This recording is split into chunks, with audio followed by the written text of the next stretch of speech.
ప్రత్యేక హోదా విషయంలో కాంగ్రెస్ వైకాపాలకు చిత్తశుద్ది లేదని తెదేపా ఎంపీలు విమర్శించారు.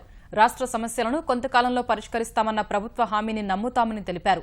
కొన్ని రోజులు వేచి చూస్తామని, అప్పటికీ స్పష్టమైన హామీ రాకుంటే మళ్లీ ఉద్యమిస్తామని ప్రకటించారు.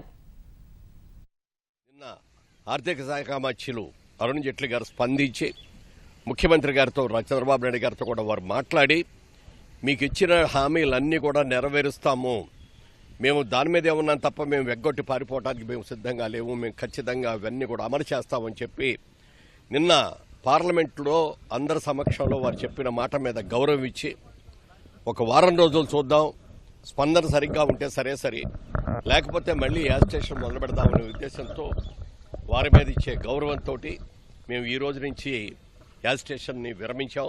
ప్రజల తాలూకు మనోభావాలు చూస్తున్నాం. వాళ్ళు రగులుతున్నటువంటి వాళ్ళ కోపాన్ని మేము చూసుకొని ఈ రోజు మేము కూడా పోరాటం చేస్తున్నాం. 2 సంవత్సరాలు ఒక పద్ధతిగానే, అంటే మిత్రపక్షంలో ఉన్నాం కాబట్టి ఎక్కడ కూడా ఎటువంటి విభేదాలు లేకుండా ఆంధ్రప్రదేశ్కి వీలైనంత మేరకు కూడా నిధులు తీసుకొని రావాలన్న ఆలోచనతోనే చాలా పద్ధతిగా పార్లమెంటరీ ప్రొసీజర్స్ ద్వారానే అన్ని కార్యక్రమాలు కూడా చేశాం. కానీ ఎంత చేసినప్పటికీ కూడా కేంద్రం నుంచి రావాల్సినటువంటి సహకారం అంతకంతగానే ఉంది తప్ప ఎక్కడ కూడా న్యాయం చేసే విధంగా లేదు. కాబట్టి మేము కూడా స్టెప్ బై స్టెప్ మా తాలూకా ఒత్తిడిని మేము పెంచడం జరుగుతుంది.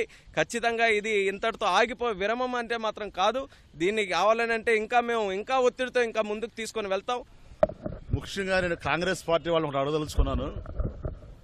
చంద్రబాబు నాయుడు గారు భయపడుతున్నారని చెప్తున్నారు. దేనికి భయపడతారు చంద్రబాబు నాయుడు గారు? మీకు దమ్ముంటే, ధైర్యం ఉంటే, మీకు రాజ్యసభలో మెజార్టీ ఉంది, జీఎస్టీ బిల్లు అడ్డుకోండి చిత్తశుద్ధి ఉంటే. 2 రోజుల నుంచి కూడా మేము